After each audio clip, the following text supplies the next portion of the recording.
Perfect.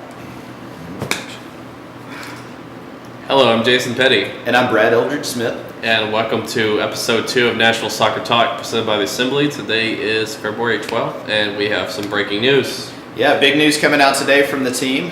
First game on March 24th, not at First Tennessee Park, but at Nissan Stadium where the Titans play. Definitely a big change in venue there.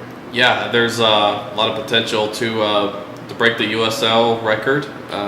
So the team definitely has some work to do to try to push those ticket sales. Yeah, and I think if that home opener at Nissan isn't the chance to break the USL attendance record, July 7th, the other game that was announced against Cincinnati, so rival team, very close by, they travel well. What do you think? That's got to be a good shot to get it done. Yeah, we already have a rivalry with Cincinnati, and we haven't even kicked off a game with them yet.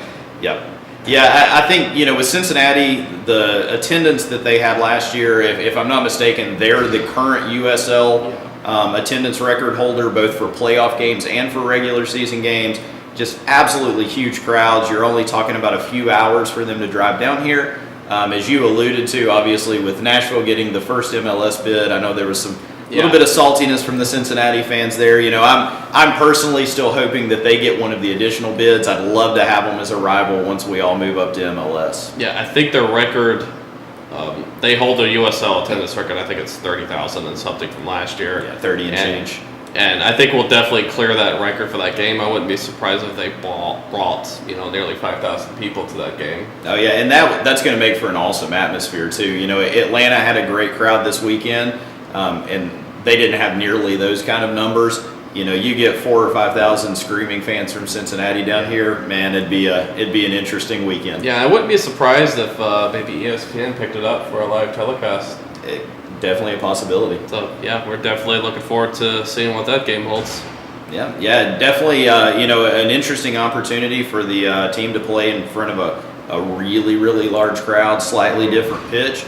But hopefully the front office can pull it off and really make the most of it. So back to the weekend we just had with Atlanta. It was a very fun time. Man, crazy weekend. Got it kicked off at Tailgate on Friday night with the night before party. Thanks again to Trey and those guys for having us. Just an absolutely unbelievable time. Good turnout from the Atlanta fans. Good turnout from the NSC fans. Good turnout from Justin Davis. Oh yeah. We just reached out to him on Twitter just to see if he'd come, and luckily he lived pretty close by and was able to walk to it. Yeah, and definitely one of those things you always love it when somebody like that shows up and shows that not only are they kind of there to play for the team, they're also there to engage with the fans. Super nice guy. Hung out with us for a while, had pictures made with us. Just really entertaining guy. I can't wait to be able to follow him over the next little bit here in Nashville. Yeah, he's definitely going to be a fan favorite pretty easily. Oh yeah, easily. And it's one of those that I think that really got us off to a good start and got us ready for Saturday. Going into that day, you wake up, you look outside, it's pouring down rain. I don't care. There's a soccer game to play, and it was off to Von Elrod's. Yeah, and the game was definitely memorable. Oh yeah, plenty for us to watch in that game. You had obviously the weather. We're all standing out there, getting soaked and going crazy at the same time. And you had the first ever goal for Nashville SC at the professional level, Ropapa Mensah. Yep, and he's got a Biggie Smalls song. It's going to be named after him now. I love it when you call me Ropapa. That's right, so make that stick. Yep, definitely. So yeah, some other memorable moments. I mean, we were able to hold Atlanta to a draw for a while against a lot of their star players, which is really, really great. Yeah, I mean, that match, I think you get to halftime in that match, in the Atlanta locker room, maybe there's a little bit of tension that game wasn't going quite the way they thought it would. Obviously they come out and, pull off the 3-1 win in the end, but, I mean, Nashville for large stretches of that game gave them all they wanted. Yep, and second half we pretty much swapped teams, and they kept a lot of their guys in, so it was really remarkable to see, the chip shot from Ropapa. I mean, beautiful goal, probably one of the better goals I've seen live. And then it's a calm finish. You're going straight in on the keeper like that. It's just you and him. A lot of guys, kick that right into the keeper's legs and end up not scoring there. He's calm, cool, and collected, just chips it right over. Yeah, then we got to have a little fun with some of the opposing players. Yeah, definitely had a good time with Guzan being right in front of the supporters section the first half. If you see this, Brad, we're sorry. We didn't mean to ride you so hard, but definitely had some fun with it. Yeah, I remember Ian telling him that his shorts were on backwards, and he just sort of looked down like this, just to check. He had to think about it for a minute. And then after Joseph Martinez scored that goal, and he was just staring us down with the eye. Yeah, I mean, I think it's one of those, anytime you get a nice, loud supporter section like that, that's not lost on the opposing team. I know when most of the Atlanta players and the coaching staff came off the field, they were all very appreciative that we had been loud for our team, all gave us a nice round of applause. I think with them having a good supporters group that stands behind them, they're used to that fan support. They know how helpful it is. They know what it's like to be in that situation. They understand that we're doing something to kind of really support and help out the team. Yeah, and I think with a lot of Atlanta supporters that came down, they were really great, very supportive of the team during the whole game, and I think they had a lot of respect for us too. Yeah, I mean, I think some people might say that the rivalry with Atlanta's off to a bad start because we're almost too friendly with each other, but.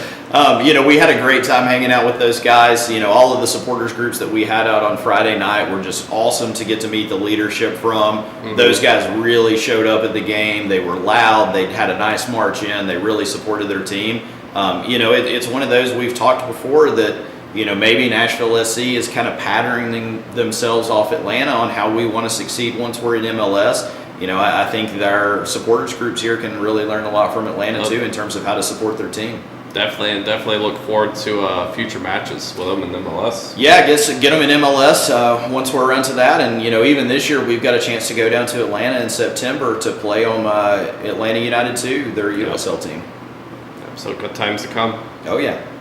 All right, so we actually have a few more friendlies coming up pretty soon. Yeah, got a nice couple of matches coming up in the preseason schedule, starting with the 21st against the Chicago Fire.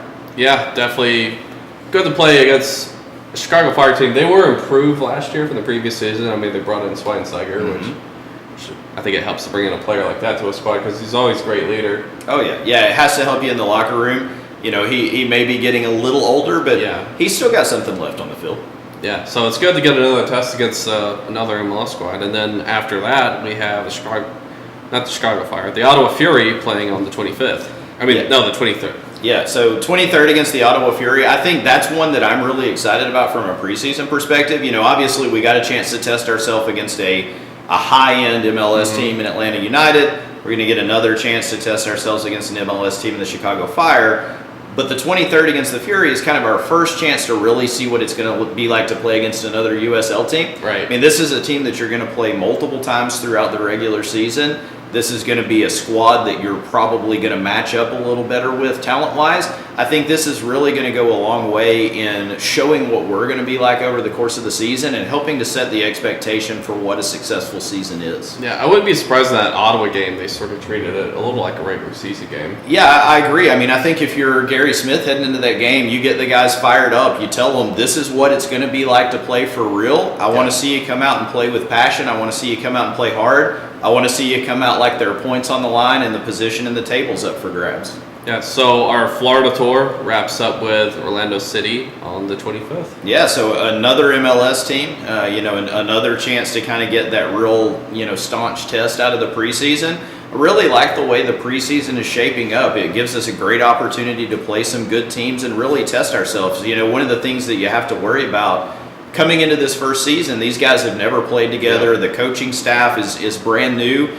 You've really got to kind of hit the ground running. And, obviously regular season kind of slanted towards away games there at the beginning. And so it would be really nice to come out of this preseason super prepared to play. Yeah, definitely battle tested. I think it's very important. I agree. It's going to be important to establish some momentum early in this season.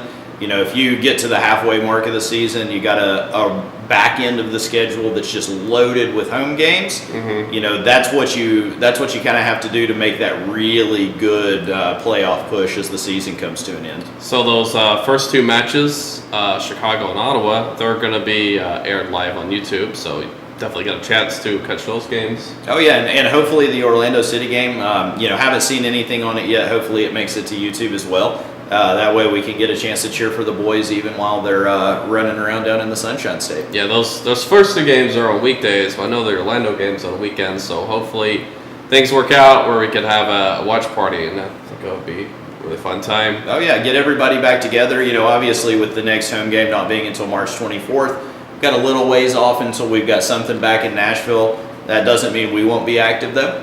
We'll definitely take advantage of some of those preseason games to get everybody back together. Have a nice cold adult beverage somewhere, and get everybody cheering for the boys again. So that wraps up things for tonight.